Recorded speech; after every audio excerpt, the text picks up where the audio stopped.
We came to publish in the Biomedical Journal because I approve of open access publishing, and so I was looking around for journals that used that model, and Biomedical has very broad coverage, and there was a number of journals that were suitable for the sorts of things we wanted to publish.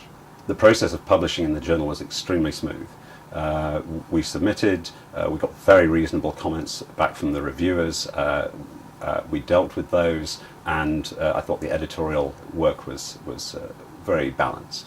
As far as the submission process went, at the time, particularly when I did the first one, the web interface for doing the submission was much better with Biomedical than it was with comparable journals using the regular model. We published a fairly specialist paper, the first one I published in Biomedical, and that was picked up on by people from a quite different field from the one we were targeting the paper at, and that was very gratifying. I got emails from them within a few days of publication.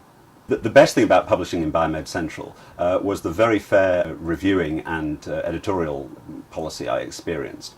In some of the extremely high-profile traditional journals, reviewers can't resist asking you to do something, even if it doesn't really add to the main story, and that was not an experience I had with Biomedical. I think open access publishing is clearly the way of the future for libraries and the academic community. As far as I understand it, almost all university libraries are under incredible pressure on their budgets, and the profit motive in traditional publishing seems to be still too dominant, and the open access movement is, I think, going to drive a change in the policy.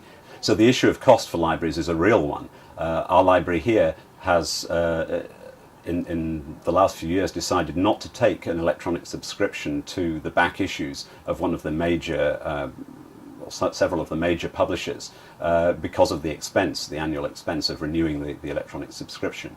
And only last week I found that a serious inconvenience. Back to 1990 was fine, but anything before then has evaporated.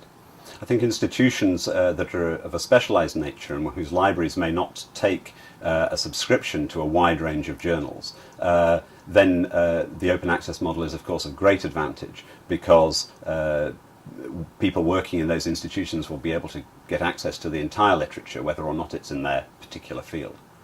Another advantage of open access, of course, is that people in the developing world have complete access to the literature, which even the major journals, they often don't get access to with the conventional model. Over the last few years, I've found that the way I use the literature has changed completely.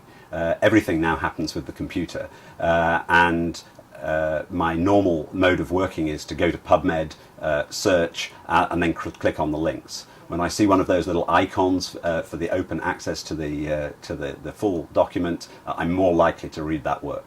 One of the advantages of online publishing is the ability to put high quality colour images and movies into your work at no extra cost, which is something that isn't always the case with the conventional journals.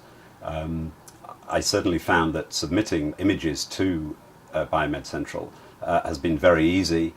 You don't have to make a PDF at a lower resolution for the reviewers. You can send the full thing along, and that isn't always the case. I think one of the interesting things for the future is that instead of having a impact factor for an individual journal, things like Google Scholar and PubMed are implementing continual tracking methods that will allow each individual paper to receive its own profile for its own importance and its own use within the community. Certainly the enthusiasm for open access, and particularly knowledge about open access publishing, is becoming much more widespread. There was a time when I would mention it to people and they would look completely blank, and now almost everybody knows about the issue. As far as I'm concerned, I think that publishing through open access is doing the right thing.